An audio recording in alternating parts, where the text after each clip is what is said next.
This video is sponsored by PUBG Sumo. PUBG Sumo is a web-based tool that tracks all your individual in-game analytics, including good loot spawns, possible car spawns, and high-risk areas which you can avoid based on the trajectory of the plane. It also tracks how long it takes for the circle to come in and how long it takes you to get into the circle, and more. PUBG Sumo is not bannable. Please check the links in the description below. Don't know. See the red tree? I can't tell what you're looking at now. Oh, way up.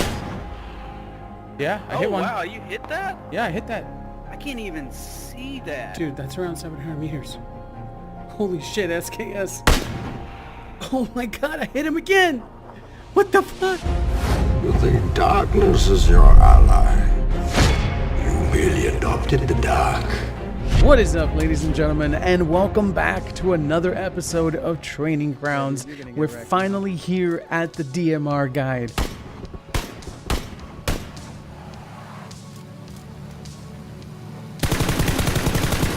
I know a lot of you are asking, hey, where's the SKS poly in the sniper guide? But I did mention I was going to do a separate video, which is this one for the DMRs only.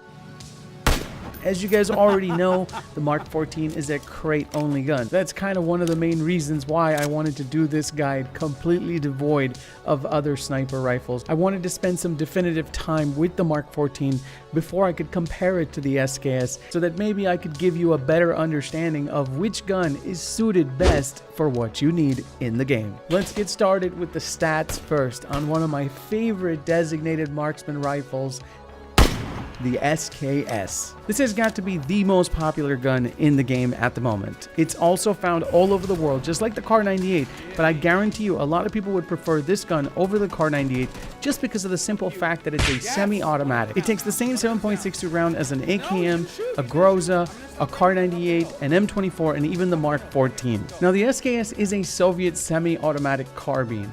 And when I say SKS, that's just an abbreviation. I'll put the actual name up on the screen because if I try to say it, I'm probably going to butcher it.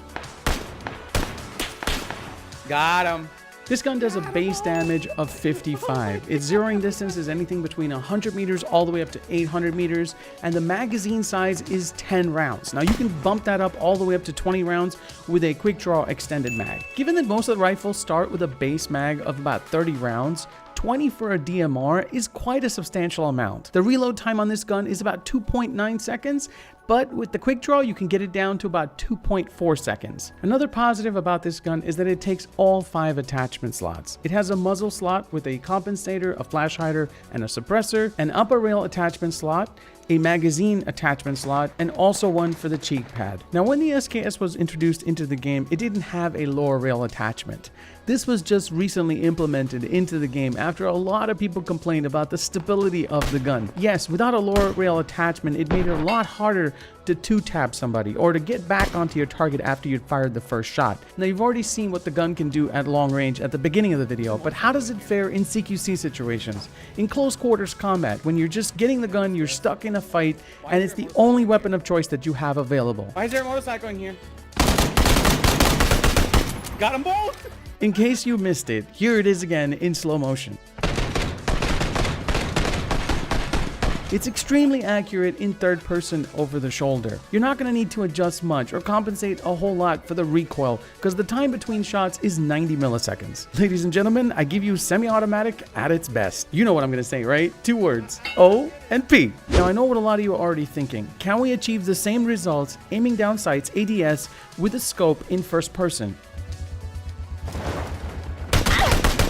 With the added implementation of a lower rail attachment, this can be easily achieved, especially if you're trying to 2 or 3 tap someone really quick while ADSing in a close quarter situation. One little pointer or tip that I would like to give before I rate the gun is that if you're running in a squads or a duo situation, always make sure that one of you has an SKS. It can be absolutely lethal in clutch situations, especially when your teammates go down, and it's the difference between winning and losing, and that's when that 2-tap is going to come in real handy. He's down the hill, 15. Got him. He's dead. Alright, now that we got all the juicy details out the way, let's go ahead and rate the gun now. On damage, it gets a 7. Not quite as high as a Kar 98, but it does make up for in stability and range. It has really good rate of fire at about an 8. The ammo capacity is a bit more than the bolt actions, and 10 for all 5 attachment slots, which gives it a total of 44 points and an average rating of 3.67 stars out of 5. Got him. Yes, you've been waiting patiently for the Mark 14 EBR Enhanced Battle Rifle Guide. Let's get this mama jama on the road. Trust me, I've been waiting for it myself. First and foremost, the drawbacks of this gun. It is a crate only gun, and this shit will put you back a few months because it's all luck of the draw. I've cried myself to sleep many nights because I've died so many goddamn times trying to get this gun out of a crate. Now, the Mark 14 is a variant of the American M14 battle rifle. It uses the same 7.62 caliber ammunition as its competition, the SKS. Its initial base damage is a bit more than the SKS though. It starts at 60.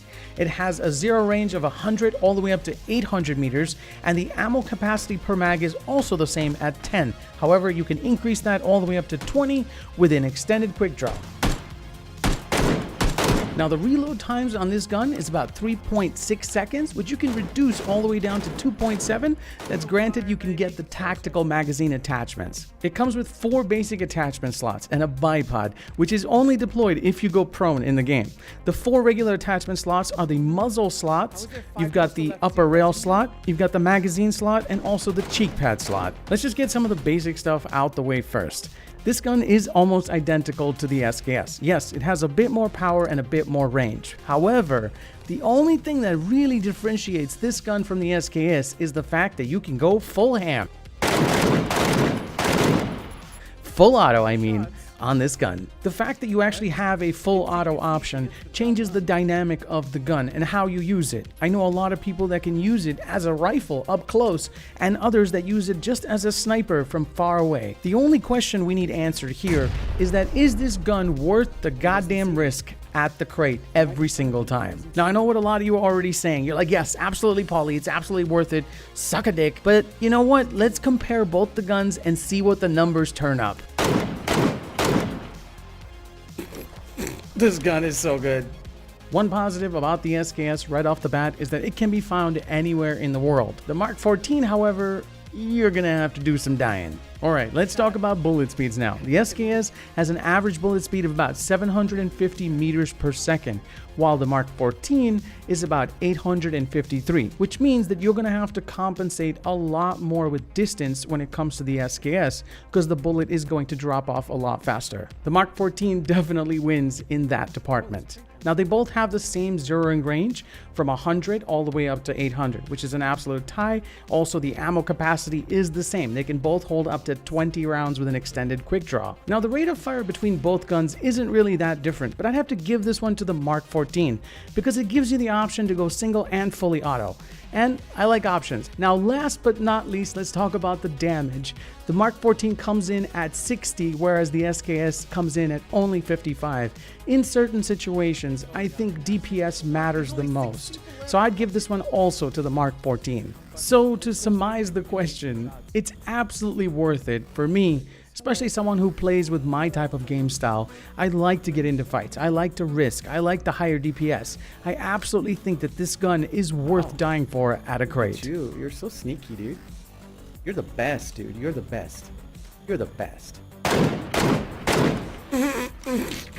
Alright guys, let's go ahead and give this gun a final rating. It gets a little bit more on damage and range than the SKS. However, the stability, the rate of fire, and the ammo capacity are almost identical. I had to give it a 10 for the attachments because I'm counting the bipod, which is on the lower rail, as the 5th attachment, which gives this gun a total of 46 points and an average rating of 3.83 stars out of 5. Oh, No, he's middle of the field. Middle of the field, 120. Dead!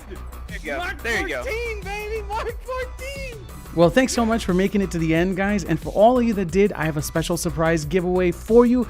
But I just want to take the next few seconds to thank all the important people, all of you that come to the live stream, all of my sexy mofo donos, each and every one of you, my mods who help manage the channel. Thank you guys so much. Training Grounds was just an idea in my head, and it's now barreled out of control.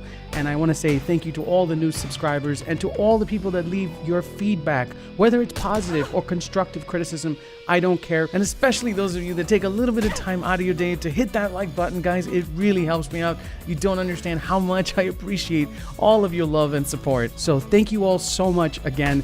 And we are giving away 1 copy of PLAYERUNKNOWN'S Battlegrounds. And Lulu has all the details. I will catch you all in the next episode. Stay strong.